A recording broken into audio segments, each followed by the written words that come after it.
Hey, friend. I'm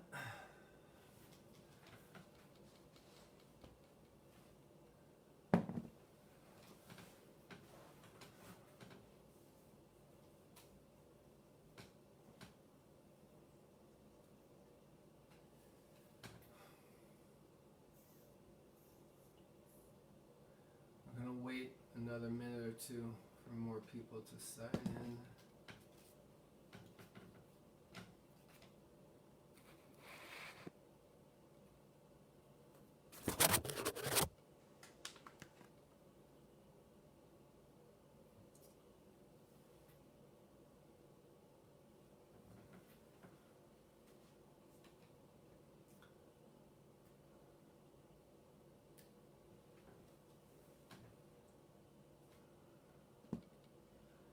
Maybe I'll wait 20 or 30 more minutes.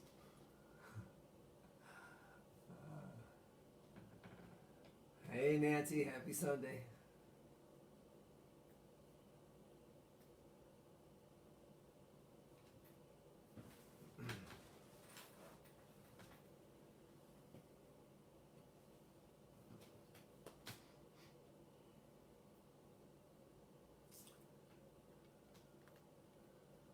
Good morning, Patrick.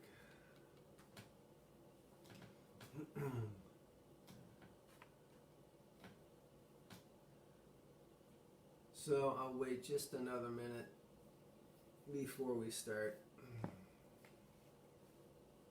I logged in late.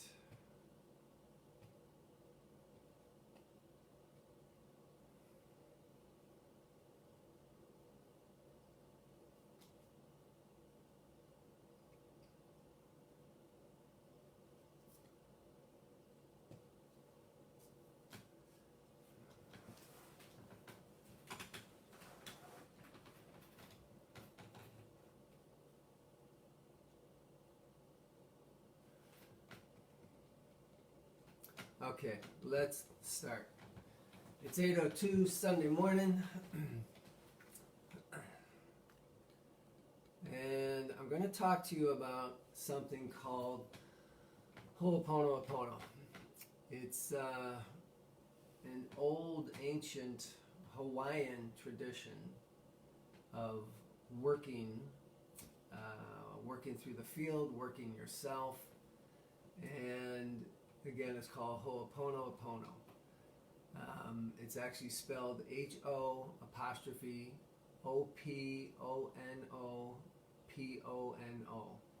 Ho'oponopono.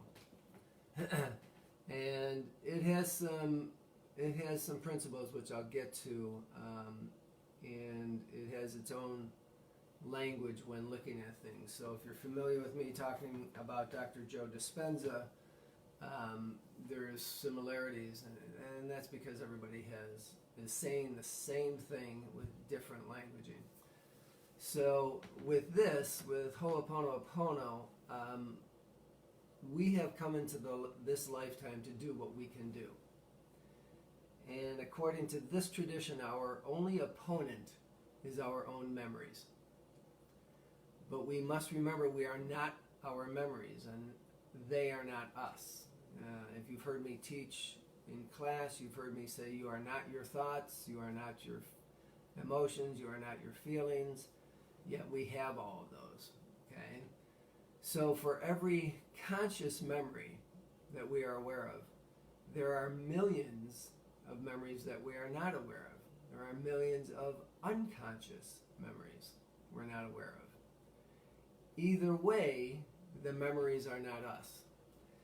It is the memories that we are not aware of that control us. So in Dispenza's languaging, 95% of what you do is subconscious. You don't even know why you do it. You don't even know half the time that you do it.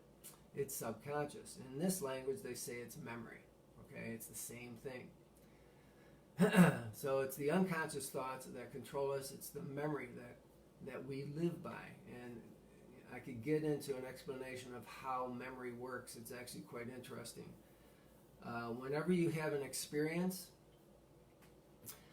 your brain, and in particular the emotional brain, the limbic center of the emotional brain, will actually interrupt the experience you are having right now and say, hey, I have a familiar experience and I'm going to have you feel this way based on that familiar experience that's stored in memory.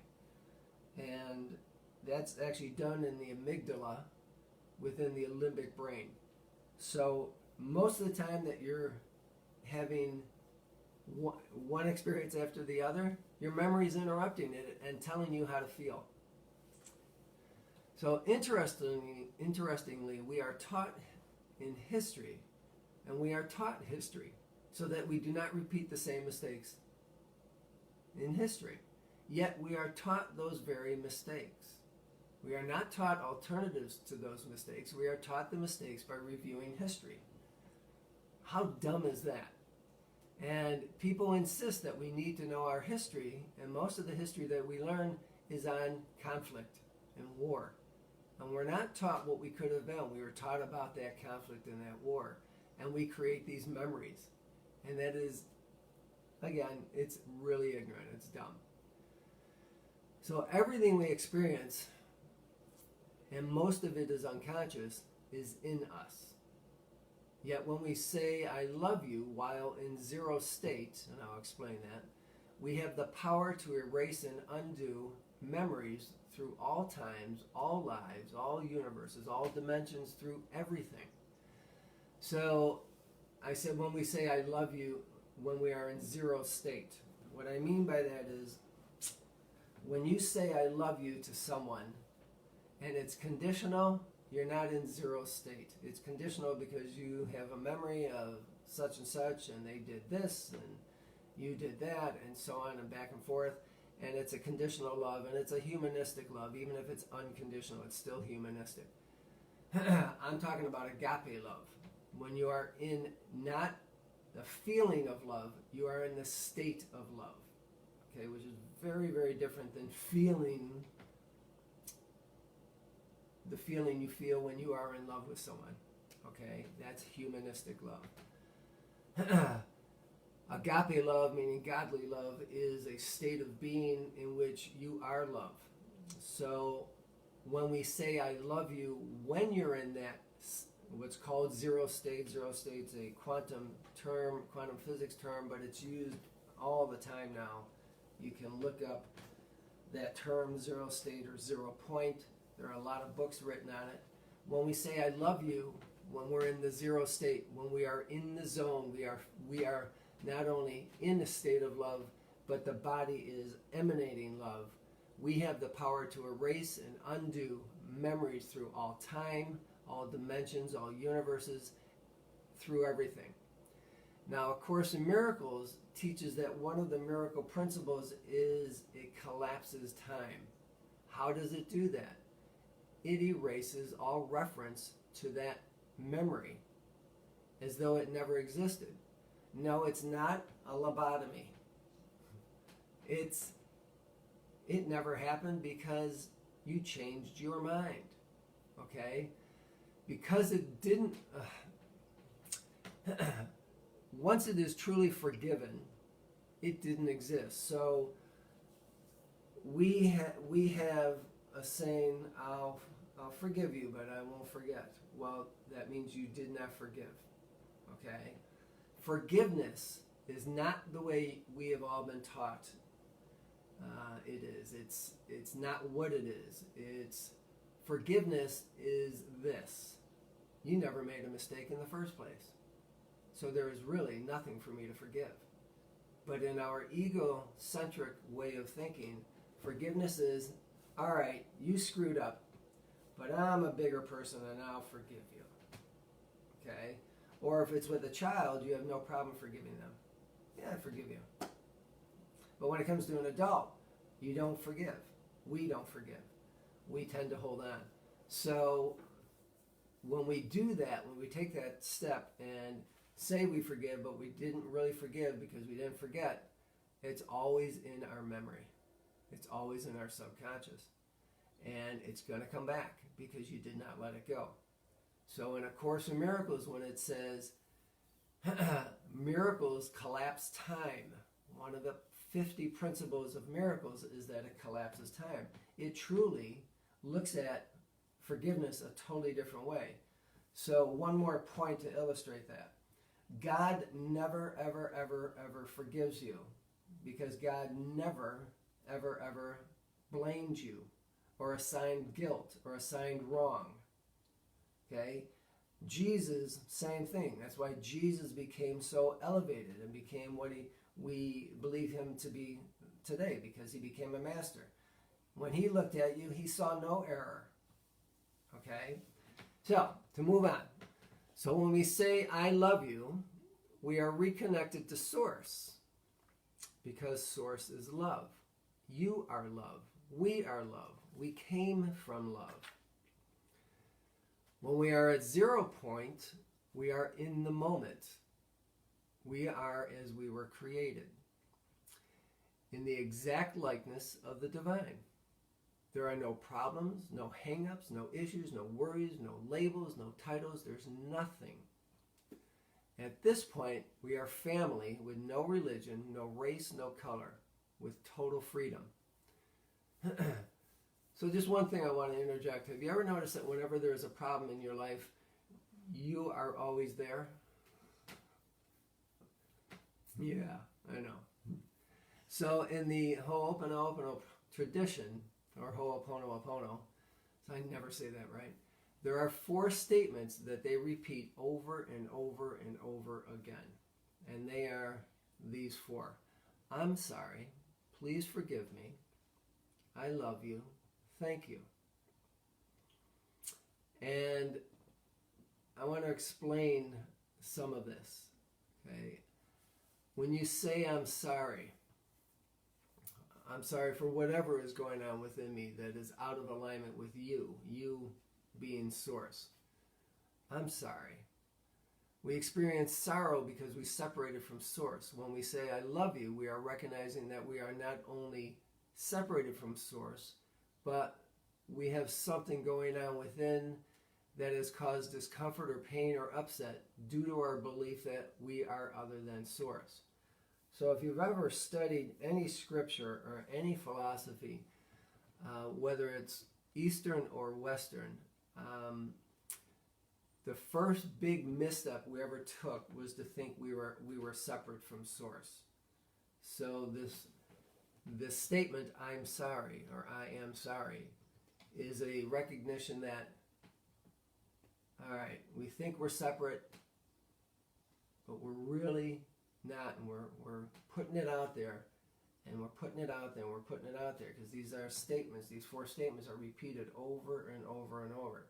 And when you say, please forgive me, we are requesting transformation or transmutation from our belief or memory to get back to stillness, or 0 point, or peace, or perfection, or e pluribus unum. And then the last piece of this is when you say I love you, or when I say thank you, rather. Thank you denotes gratitude. It also is denoting transmutation or transformation. This step erases the memories that we hold in mind because we think the memories constitute who we are, but they are not who we are. Okay? So say these to yourself right now. I'm sorry. Please forgive me. I love you. Thank you. And when I do this, I will sometimes say them in different order. But when I thought, I heard about this a couple years ago, this whole, I'm sorry, please forgive me, I love you, thank you, this whole thing here, these 4 statements and Ho'oponopono. and I thought it was kind of silly. And then I started doing it just recently in the past few weeks. And what happens is you start to get into this, you start to feel, and you can really begin to let go of a lot of things. So I'm going to tell you the story of why this has become so popular. Some of you have heard me say this. There is a psychologist, Dr. Len, who, his name is much longer than that. He just suggests people call him Dr. Len. And he's from Hawaii, and he is a shaman, among other things, as well as a psychologist, a certified psychologist. And he went to work for a ward in a psychiatric criminal hospital. And he, in coming into the setting, he realized that not one single psychologist ever stayed at that hospital for more than 1 month. They always would leave because the inmates slash prisoners slash patients, and this was for the criminally insane, would attack every staff member, no matter who you were. So he decided to take this position, and he would go into his office the entire time he was there and never once meet with a patient slash prisoner. And what he would do is he would grab their file and he would start reading about this person and then say, "I'm sorry, please forgive me, I love you, thank you," over and over and over. Now, whereas in the past, they could not keep hospital staff and the psychologists in particular for over 1 month, they eventually ran out of prisoners because every single prisoner was healed. Because what Dr. Len did is he took upon himself every stripe, if you will, every immoral, illegal, incorrect character trait, every behavioral misbehavior of those inmates, and put it on himself.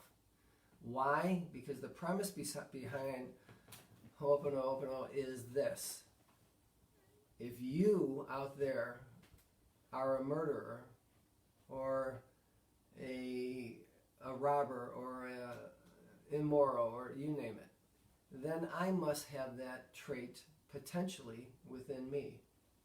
You've heard this before, like, oh, you're a pacifist, but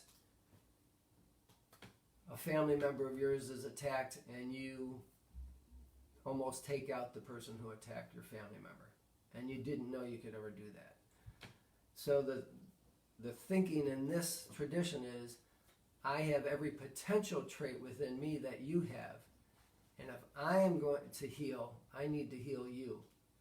So within 1 year or 1.5 years, every inmate was gone, and they closed the ward. And this psychologist, Dr. Len, never met with a single individual. He stayed in his office the entire time. I'm sorry, please forgive me, I love you, thank you. If you haven't written that down, or if you don't know that by heart, write it down. I'm sorry, please forgive me, I love you, thank you. So our meditation today is going to be, guess what? I'm sorry, please forgive me, I love you, thank you. Pick someone in your life that this will work with. Everybody has someone. And it doesn't even have to be major. You can get to the major ones down the road. Pick someone that's easy, that you've only slightly offended.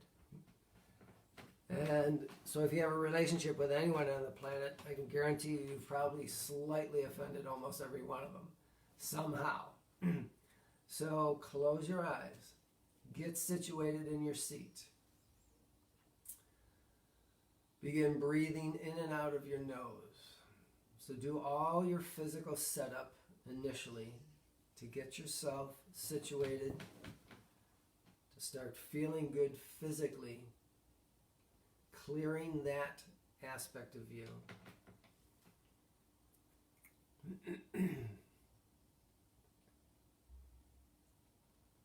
Slowing down your breath.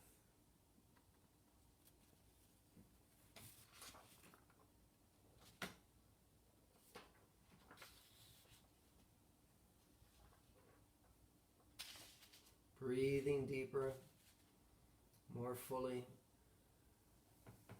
on the inhale, more completely on the exhale. Choose someone in your life.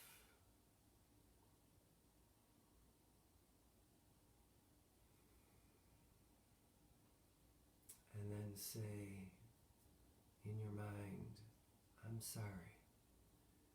Please forgive me. I love you. Thank you. The order does not matter. Say it over and over. Go deep. Get into it.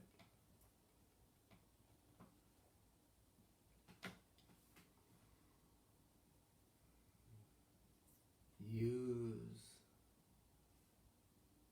the feeling state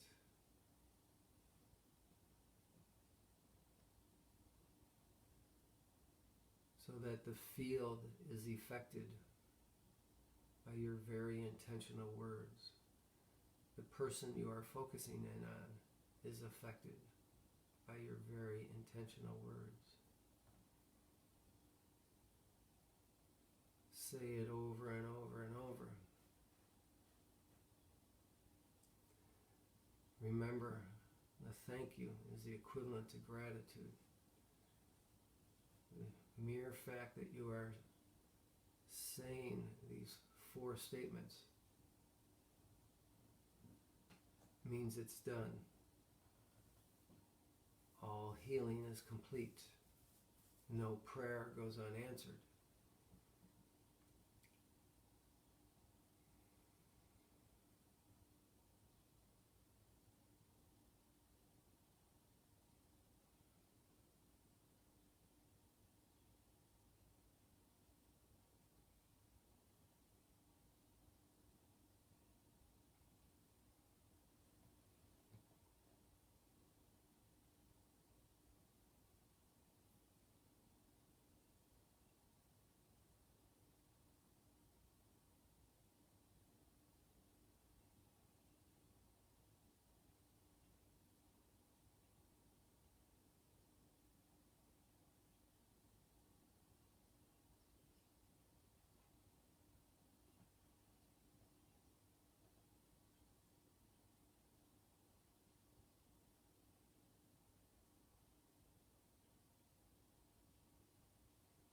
Stay focused.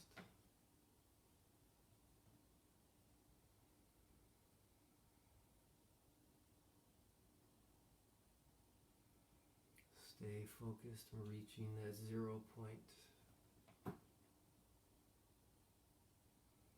Opening up your heart. Repeating those statements. I'm sorry. Please forgive me. I love you. Thank you.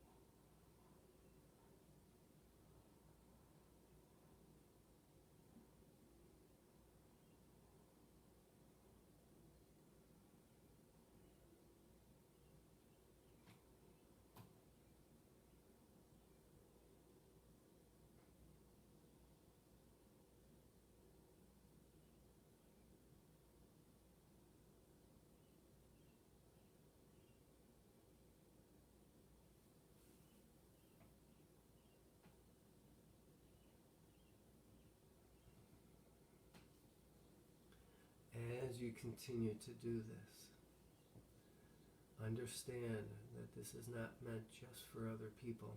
It's primarily meant for you. So every misthought you may have, these 4 statements apply. Every time you get frustrated, upset, downcast, angry, full of fear, say to yourself, I'm sorry, please forgive me. Yes, you are asking forgiveness of yourself, of your higher self. I love you. Thank you.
Stay in your zone.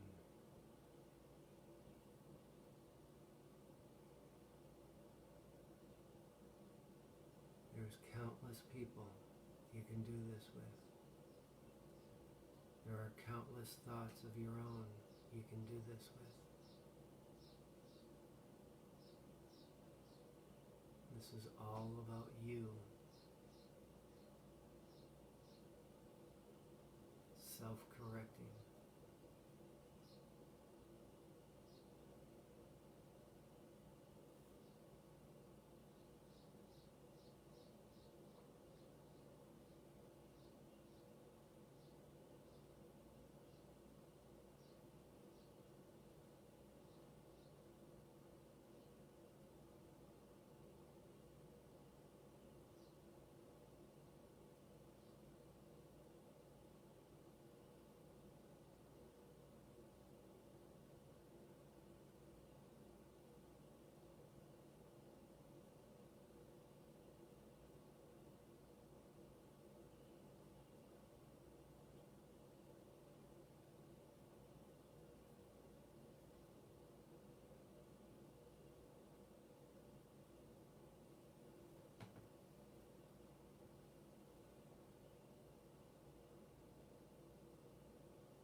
hands together. Start to rub them together.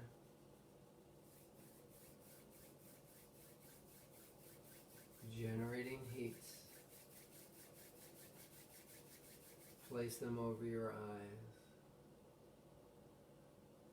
Opening up your eyelids.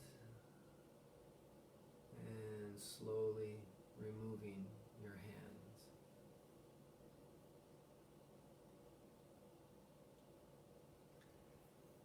Hopefully you have written that down, and you can use those going forward. Remember, it's I'm sorry, please forgive me, I love you, thank you. Use that as often as you want. If you get into this, you'll find it works. And it can always keep you in a state that is close to 0 point. And that's the state where we're basically in union or harmony with the divine. So do that with your own thoughts, your own feelings. That's where it's most applicable. All right, everybody. Thank you for your time. See you next week.